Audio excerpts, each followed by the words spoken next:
भारत राज्य के चुनाव प्रक्रिया और भारत राज्य के प्रतियोगिता परीक्षाओं में होने वाली प्रक्रिया में कितनी बड़ी असमानताएँ हैं, आज इस वीडियो में हम लोग समझेंगे।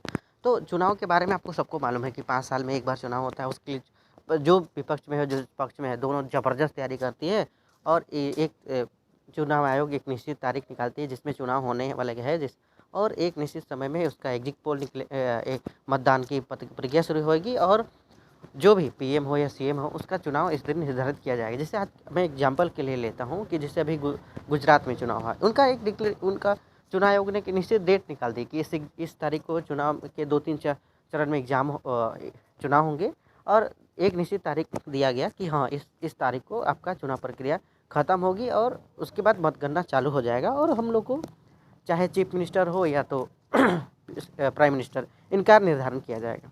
करेक्ट, यहाँ तक हम लोगों ने समझ गया। और इसी बीच में बहुत सारे विपक्ष अपने तरीक़ा से बहुत सारे ये डिबेट पॉलिटिक्स और बहुत सारे चुनाव रैली करते हैं, वो अलग चीज़ है, वो सब चीज़ मैं इस वीडियो में नहीं बताऊंगा। लेकिन अब आते हैं हम लोग परीक्षाओं के बारे में, भारत राज्य की परीक्षाओं के बारे में। दोनों में समानताएं क्या है आप देख सकते हैं और असमानताएं कितनी दूर की है वो देख सकते हैं। अभी आप आ जाते हैं चुनाव के बाद एग्ज़ाम की ओर। एग्ज़ाम के लिए मान के चलिए कोई भी राज्य एग्ज़ाम की डेट निकाल देती है कि एग्ज़ाम का फॉर्म इस तरफ को भरना है, इस तरह से। लेकिन कभी-कभी एक्सटेंडेड होती है, मानते हैं इस चीज़ को, चलिए एग्ज़ाम का डेट एक्सटेंड कर देना, फिर सिलेबस मॉडिफिकेशन कर देना। और रही बात, कभी आप कोई भी राज्य की प्रतियोगिता परीक्षा है, आप किसी भी डेट मतलब दी हुई डेट में अभी तक नहीं हुई है, मेरे को जहाँ तक जानकारी है। मेरे एक फ्रेंड की नॉलेज से मैं एक बात क्लियर कर देना चाहता हूँ कि भारत में प्रतियोगिता परीक्षाओं में करीब 15 वर्ष आयु तक खपा देते हैं। मतलब हमारे जैसे युवाएँ जो अभी तक मतलब उस सरकारी नौकरी के बदौलत ही मतलब उनको लगता है कि सरकारी नौकरी है तो सब कुछ है, इस टाइप के लिए उन्होंने अपना पूरा जीवन सरकारी नौकरी के लिए दिया हुआ है।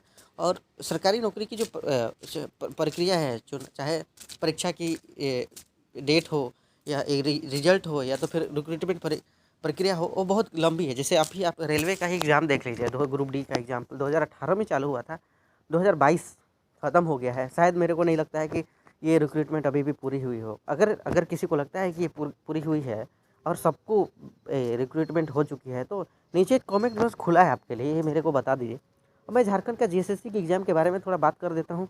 मेरे फ्रेंड ने बोला कि नहीं, इसके बारे में भी कुछ बोल दिया करो। तो हुआ क्या था कि 2014 या 15 से जीएसएससी की एग्ज़ाम फॉर्म निकली नहीं थी। 16 के बाद से कोई फॉर्म नहीं आया था, जीएसएससी एग्ज़ाम लेने वाला था। लेकिन अभी बताइए 2022 चल रहा है, मतलब 23 स्टार्टिंग 2023 चल रहा है।